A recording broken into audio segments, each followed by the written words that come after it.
friends. I'm your host, Erin Port, and welcome to the Simple Purposeful Living podcast. Life can be overwhelming and busy, so once a week, I invite you to join me, and together we will make simple tweaks to uncomplicate the hard parts of our life so we can spend more time doing what we love.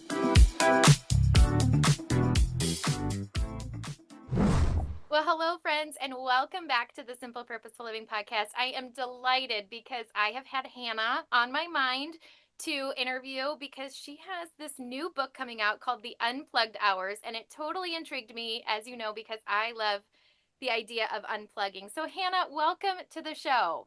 Thank you so much. I'm so excited to be here and getting to have this conversation today. Well, I'm so excited to learn from you, and I know my audience is going to as well. So before we get started, for those of us that maybe don't know you or know you as well, give us a little background about who you are and what kind of started the journey towards this book. Yeah, so I am an author and a writer. I'm a fierce mental health advocate. So I care deeply about helping people optimize their mental health through intentional rhythms and routines and overall just intentional living. So very much in the same vein as one another. And yeah, I guess more recently, I've been sharing this message of unplugging and the power of unplugging, which was something that I have practiced over the years in bits and pieces. But honestly, I feel like I practiced it a lot more in like my business than in my everyday life. It was more like, oh, I have to write, let me focus, let me unplug.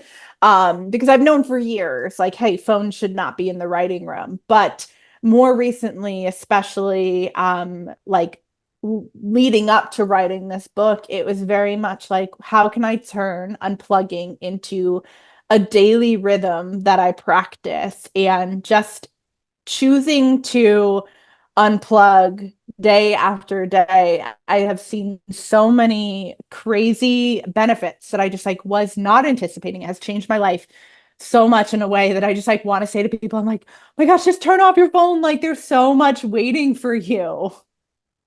It's funny that you say turn off your phone because my friend Sammy once told me, she's like, did you know your phone has an off button? And that just totally like, I was like, why is something so simple so profound? But when was the last time we literally turned off of our phone? Yeah. So when did you realize that technology was becoming all consuming in your life? And what were some of those symptoms you were talking about? And what did you decide was your solution? Yeah, so I think I definitely felt the effects of it most going through COVID, especially because COVID was such a long season. Like at first, when we, first hunkered down, we thought it was going to be like 2 weeks to flatten the curve, and then it was a month, and then another month. And then I got to spring of 2021, and we were still in the midst of it. And that was when I was like, oh, I'm drained. I'm tired. I feel like I'm way too connected to this device I'm holding in my hands. And like, I also at the time was like a newish mom. My daughter was just a little over a year old, and she started just like grabbing for the phone. And like, why wouldn't she be? Because, I'm here and I'm on my phone and I'm picking it up all throughout the day. And that to me was like a wake up call of like, oh, every time I pick up this phone, I am telling her a story. I don't know if it's a good story or a bad story. I have a hunch, but that was a big reason for why I was like, I want to change these habits. Like, I can't just be a mom who cares about screen time, but then doesn't monitor her own. And I wanted to find a way to practice in a life-giving way. I feel like anytime we look at screen time, like on our phones, it's a very shame-filled experience. Like I ended up turning it off of my phone completely because it like doesn't account for if you're using a GPS or you're listening to a podcast or this and that. So anytime I went on, I was like, I don't like the way this makes me feel or the way that it makes me feel like I'm doing a bad job. And so for me, like I just started to practice unplugging one unplugged hour at a time. I set a goal for myself, 1,000 hours in 1 year. I thought I might reclaim some time. I might be more focused at work, but hour by hour, I realized I wasn't like, it was so much more than that. I was like reclaiming my life for things that I was passionate about, things I let slip by the wayside. And I think the biggest thing was maybe that like I started to see that the connectivity with my devices, like that was what was fueling the overwhelm. So, like, where I wanted to live simply and intentionally, I found that when I powered down my phone, that was within my reach. I could actually do that.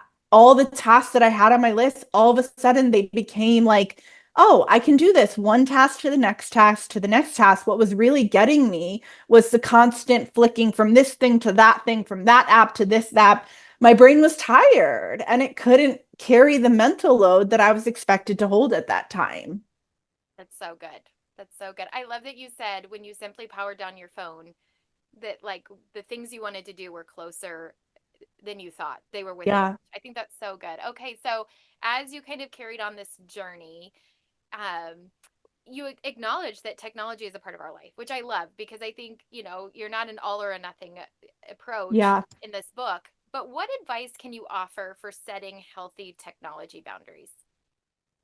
I think, the way that I would tell somebody, like if they were getting started or they wanted the rhythm of unplugging, but they didn't necessarily know how to go about it. Because I think a lot of people like they are like, oh, okay, yeah, I could shut off my phone or I can put it in the box or whatever way that looks like unplugging. But then the second that they do that, they're like, well, what do I do now? Like, I'm so used to doing something on my phone at all times. And so the way to kind of like ease into it, I would say, is like pick your zones. Like, pick what are the areas of your life that you want to be completely present for.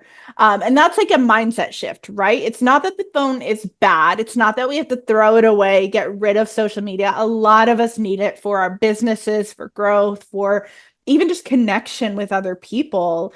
And so asking yourself, instead of saying, okay, the phone is bad and it can't come into these areas, what are the areas that I want to be fully present in? Is that dinner at the table a few nights a week? Is that an intentional bedtime with your kids? Is that like I practice what I call my morning meeting in the mornings where I will do my quiet time, my reading and prayer, but I will go through my schedule. I'll see what's coming up on the docket and I will take some time to practice stillness to like ask myself, okay, like I have what's on my list, but what do I need to see and what do I need to remember that's not on my list, And I think that practicing stillness, we can see those things more clearly. And so like that is a zone for me that I'm like, I don't want my phone in that area because my phone will easily distract me away from the clear purpose and the clear vision and intention. And so I would say that's a good first step. Is like, is there one or two areas in your life that you want to be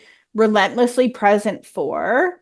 And what would it look like, even if you can't turn off the phone fully, to put it in your bag or put it away or to designate like a pencil pouch or something that like when you're putting your phone into it, it's a sign of like, I'm choosing to be present to this moment. I love that. I love that it's such a tiny tweak. You start with something so small. We're not asking people to like do 1,000 hours right out of the gate. You're like, hey, Yeah. is there one time in your day? Like, I think that's very relatable to my audience. That might be the tweak that they take away is there's one time where I want to be fully present and can we put it out of sight, out of mind, whether that's plugging it in, putting it in our purse, just not having it there. Because I think that visual reminder just makes it so easy to pick up. You said on another podcast that I listened to something that I thought was so good when it comes to social media. And you said, I like to create before I consume. Can you talk? This is like Mm-hmm. a out of left field, but I thought it was so good. I just thought when you were talking about that stillness, that idea of like creating in stillness before consuming. Can you talk a little bit about that?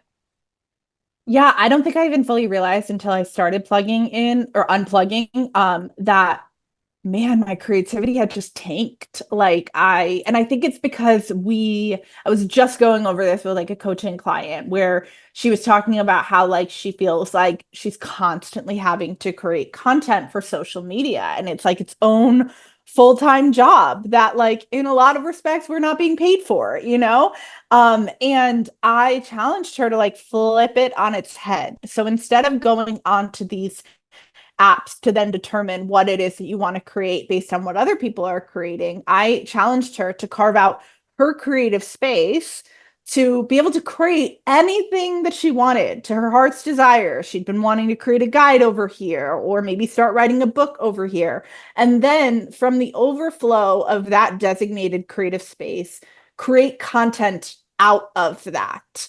And so it really flips itself on its head. But I think a lot of times, like, we get into this habit of like consuming and consuming, thinking that's going to fill our tank, thinking that eventually we are going to contribute to the conversation. For me, it only ever burnt me out. I had to learn to designate that creative space and then say, whatever comes out of this creative space, I'm going to share out of the overflow. I'm no longer going to try to produce out of a mindset of like scarcity, out of a scattered brain and a distracted brain. And that has honestly, it's just changed so much about my creativity over the years, my creation process, and like it has just like renewed my love for being able to create content. Because for a while, I just was like super drained by it. I love that. I love that so much. I think it's just a good thing, even if you're not a creator, just to like to step away and to create before you consume. I think that's so good. Okay, now Yeah. when I tell people that I unplug, there are a lot of fears that people have. Like, what if somebody Mhm. needs to get a hold of me? Or like, what happens if the world falls apart and I'm not there? So, what are some common fears that you've heard from women as you've shared this, and how do you help them practically combat that? Yeah, I would say that's probably the biggest one right there, right? Like I'm gonna miss out on something and I can't miss out. And the excuse that we make a lot of times is like, well, somebody might need me. Mhm. And that's true, but I also would say it's also an excuse. And so I'm not telling anybody you have to go off the grid, you have to turn off your phone completely.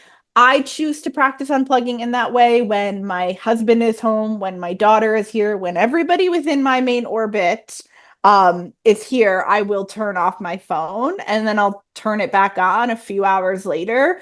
Um, but I would say, like, okay, but like, is that then like we were talking about? Could you put it into a case? Could you put it into a box? Could you leave it somewhere with the ringer on? That way, if your kid's school calls, you're still available for that, but you're still practicing unplugging. I think that at the end of the day, it often ends up being an excuse because we've become so used to being connected, being plugged in, and yet we're running around all the time being like, I don't have enough time. I don't have enough time. And I'm like, no, in a lot of cases, like the time is right here. It's right here.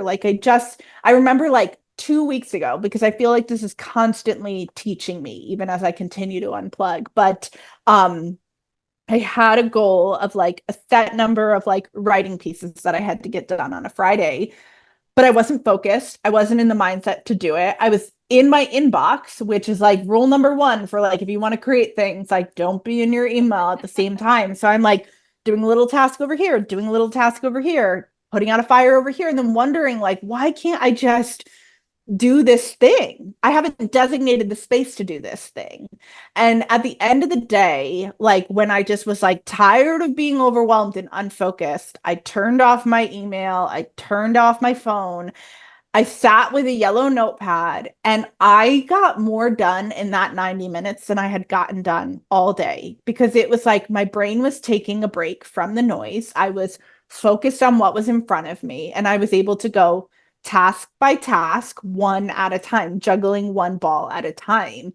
And I just think that's the memo that a lot of us, especially as women, like we don't get that memo. We get the memo of like, you can wear all the hats, you can do all the things. And it's kind of the question of like, at what cost? And so it's really for me, like shifting from this mindset of multitasking to monotasking to what does it look like to do this one thing and be present with it and then move to this next thing. And I'll say like I have one kid, I have one daughter, but like I see the shift in her when I'm being completely present to the task at hand, be it a recipe I'm cooking or something I'm writing in a notepad. I see the complete shift in her contentment as opposed to like when I'm on my phone trying to juggle a bunch of different things at once.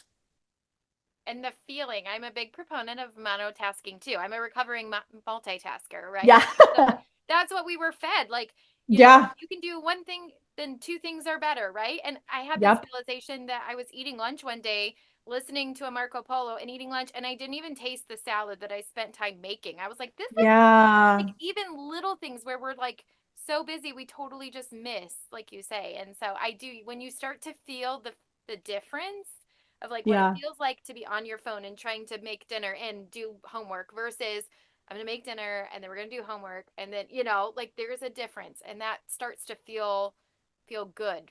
I agree. Yeah, it's totally a difference, I think, especially in your spirit. And Mm-hmm. until you like experience it, like there's not like a word that I can like necessary other than like, I would say it feels like peace, but Yeah. also like until you've experienced that peace, do you really know like, oh, there's something to this? But it's almost like the day just moves forward at like a better pace and you realize like, oh, that's what all the noise is doing. It's convincing me to move faster, to do more, to check things off the list, when in actuality I can still do these things at a slower pace and experience more joy and more peace and more contentment. And I find then I'm slower in like the other day I was in the shower and I was like and I thought, no, I can enjoy the shower. I can enjoy this moment. And then when I'm done, I can Yeah. move on to the next task. So it helps me, like you said, be more present in every little way, which then Yep. I agree. It's like this peace or this focus where it just and it does, it trains our mind to just be more present right where our feet are planted. I think that's so good. We could camp Yeah. here all day. Okay. So let's go on to because you say this, and I think this quote is so fascinating. You said when you're plugged in, you say that because you were feeling everything, you ended up feeling nothing. Yeah. And what do you mean by that? And how did that alarm you to the point to take action? I think it honestly comes down to like there's a actual like research-based term. It's called notification fatigue. Mm, And I think a lot of us are feeling it, right? It's like there's a notification for everything, especially if your notifications are turned on. There's a text message, there's another task on your list, there's something you can squeeze into that time. And on top of that, we're also tuning into all of these outlets, all these social media channels where it is pulling on our emotions. It is asking us to feel something. And yet at the same time, it's like numbing us in a way. And so for me, like, especially like, I noticed it when it would come to things like current events. Like, I felt like I could read articles and really not feel anything, not really feel tied to the situation. And like, some articles that are like you should feel something when you read this. And that was like one of the scariest warning signs for me of like, oh no, I don't want to be apathetic. I don't want to feel disconnected from my life. I also don't want to use the phone as a means to numb myself from feeling things. Like I don't want to be in a place of like, well, it feels too hard to feel that. And so I'm just gonna check out on my phone, you know? And so it it is harder. I will say that. Like I'm not trying to sugarcoat it and be like, you unplug and everything feels blissful and amazing. Cause like in some cases, like you are gonna have to face things that you haven't faced for a while. But I think it's like really important inner work. And I've also realized it's things that you can do within the pockets of your day. It doesn't require like you having to go away and like eat, pray, love in a different country or anything. Like it can be at your kitchen counter. It can be, well, there's chaos moving all around you. Like you have the time and space to be able to like check in with yourself, figure out what you're feeling and why you're feeling it. Because otherwise, I just think every time we're picking up our phones, like if we're not equipped, if we're not emotionally healthy, like it erodes our spirit. It really does. And it just, if I don't have the emotions for a news article or an email that I'm getting, like, how am I supposed to believe that I have the emotions for my child or for my marriage? You know, like, I want to have a full tank for those things, for my friends, for my relationships, but I was at a point where I like didn't even have like enough of a tank to like be deeply stirred or moved by something that should have made me feel emotional. can so relate. I think a lot of people can. And I think that that's a great way to kind of end this section of just a reason to read the unplugged hours because I think it's a service to ourselves. It's a service to our relationships to consider Yeah. this. It's crazy. My son is 15, 2009. I didn't have a smartphone. And so every year on his birthday, it was just his birthday. I like his announcement comes up 4 days later. Like now Oh it's my like the baby gosh. happens and it's like 5 minutes after the baby's born. It's just funny how fast it has changed Yeah. in Hmm. 15 years and how accustomed and ingrained these devices are, and Yeah. disentangling it takes some practice, but it's good not only for us but for our kids too. I think it's good. You're leading the way and I appreciate your work. Okay, some rapid fire questions before we wrap Okay. up. All Yeah. right, so what's one tech-free activity that instantly brings you joy? Oh gosh. I love to just I would say, reading a novel. That's like probably drawing a bath and reading a novel is always gonna just like reset my spirit. I love that. Just getting lost. See, that's a place to get lost in, a book. I love that. Yes. Hmm. Okay, number two, if you could only keep one app on your phone, which one would it be? Oh gosh, that's a good question. Wait, can I look? Can I look at my, let's see. No, you know what? Okay. I would keep my Todoist app, which is like my task management app, because I think like that's the thing. I think tech can be really beautiful. I feel like whenever a thought pops up of like, I know I need to get that done, it's great that I can just put it right in there and it shows up on a list and then I don't forget it. I think that's great for like all the things we're expected to juggle, especially as like moms, it's like, oh, that field trip. Oh, you need to supply grapes for that. Like, and so I would probably keep that app because it does make my life run smoother and it allows me to get thoughts out of my brain in an efficient way so that I can be proactive with them. I love that. I always am a chief proponent of getting the brain clutter out onto paper or Yes. onto an app. It's less brain clutter, easier to think. Okay, last question. What's the first thing you do when you unplug? Talking about actions, what do you do when you unplug? Hmm. That's a really good question. I'm like, I don't know if I've ever thought about it.